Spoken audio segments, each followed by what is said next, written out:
Chapter 3, in which Pooh and Piglet go hunting and nearly catch a woozle. The piglet lived in a very grand house in the middle of a beech tree, and the beech tree was in the middle of the forest. Yes, I love you.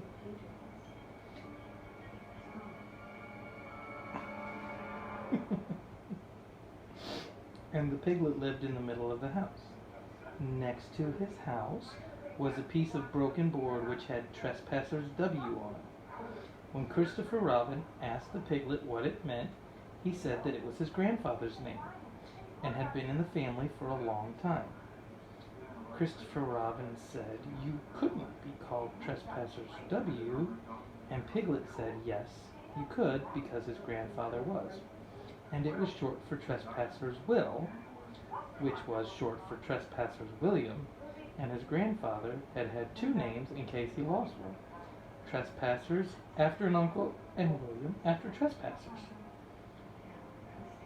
I've got two names, said Christopher Robin carelessly. So there's the beech tree, and there's Trespassers W, and there's the piglet. It's a sign that says probably trespassers will be shot or trespassers will be persecuted.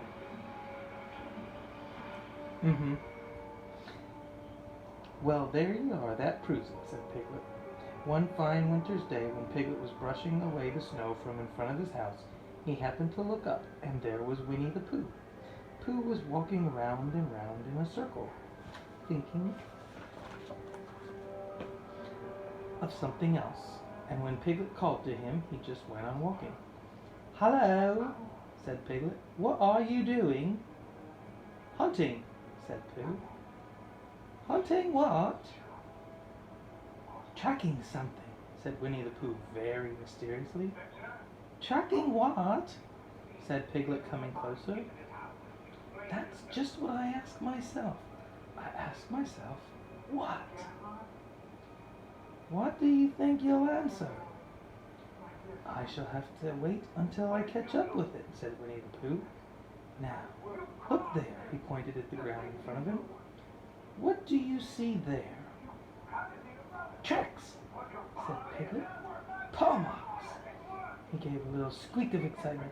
"Oh, Pooh, do you think it's a woozle?" "It may be," said Pooh. "Sometimes it is, and sometimes it isn't. You can never tell with paw marks." With these few words, he went on tracking, and Piglet, after watching him for a minute or two, ran after him. Winnie-the-Pooh had come to a sudden stop, and bending over the tracks in a puzzled sort of way. "What's the matter?"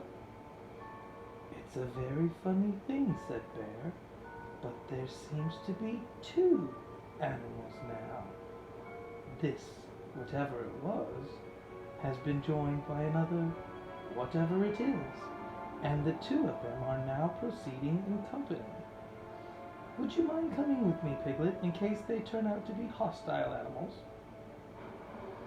Piglet scratched his ear in a nice sort of way, and said that he had nothing to do until Friday, and would be delighted to come, in case it really was a woozle.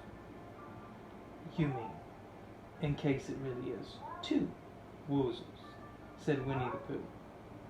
And Piglet said that anyhow he had nothing to do until Friday. So off they went together. There was a small spinney, a large trees just here, and there seemed as if two woozles, if that's what they were, had been going around this spinney. So round this spinney went Pooh and Piglet after them. Piglet passing time by telling Pooh what his grandfather Trespassers W had done to remove stiffness after tracking, and how his grandfather Trespassers W had suffered in his later years from shortness of breath and other matters of interest, and Pooh, wondering what a grandfather was like, and perhaps if this was perhaps two grandfathers they were after now, and if so, if he would be allowed to take one home and keep it, and what Christopher Robin would say. And still the tracks went on in front of them. Suddenly Winnie-the-Pooh stopped. and pointed excitedly in front of him. "Look!" "What?" said Piglet, with a jump. And then, to show that he hadn't been frightened, he jumped up and down once or twice in an exercising sort of way. "The tracks," said Pooh. "A third animal has joined the other two." "Pooh," said Piglet, "do you think it's another woozle?" "No," said Pooh, "because it makes different marks. It is either two woozles and one, as it might be, whizzle, or two, as it might be, whizzles, and one, if so it is, woozle. Let us continue to follow them." So they went on now, feeling just a little anxious now, in case the three animals in front of them were of hostile intent. And Piglet wished very much that his grandfather T.W. were there instead of elsewhere. And Pooh thought how nice it would be if they met Christopher Robin suddenly but quite accidentally, and only because he liked Christopher Robin so much. And then, all of a sudden, Winnie-the-Pooh stopped again, and licked the tip of his nose in a cooling manner, for he was feeling more hot and anxious than ever in his life before. There were 4 animals in front of them. "Do you see, Piglet? Look at their tracks. 3 as it were woozles, and 1 as it was whizzle. Another woozle has joined them." And so it seemed to be true. There were tracks crossing over each other here and getting muddled up with each other there, but quite plainly every now and then the tracks of 4 sets of paws.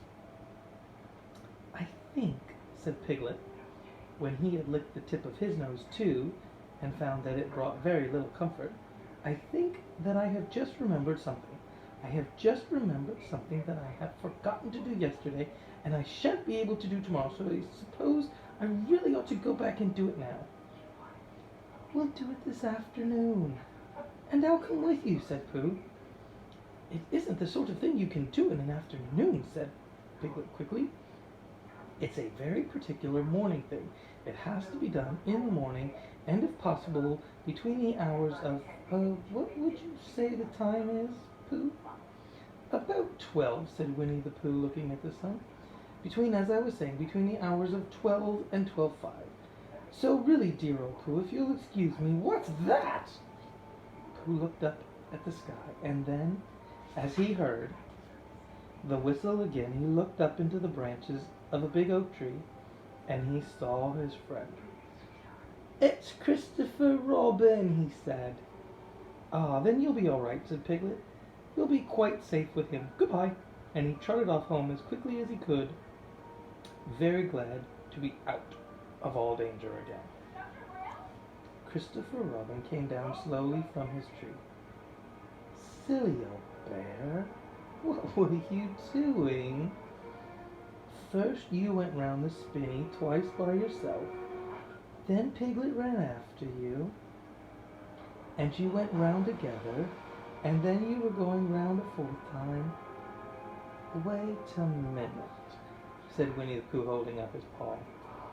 He sat down and thought, and in the most thoughtful way he could think. Then he fitted his paw into one of the tracks, then he scratched his nose twice, and stood up. "Yes," said Winnie-the-Pooh. "I see now," said Winnie-the-Pooh. "I have been foolish and deluded," he said, "and I am a bear of no brain at all." "You are the best bear in all the world," said Christopher Robin soothingly. "Am I?" said Pooh hopefully, and then he brightened up suddenly. "Anyhow," he said, "it is nearly luncheon time." And so he went home for it. The end of that chapter.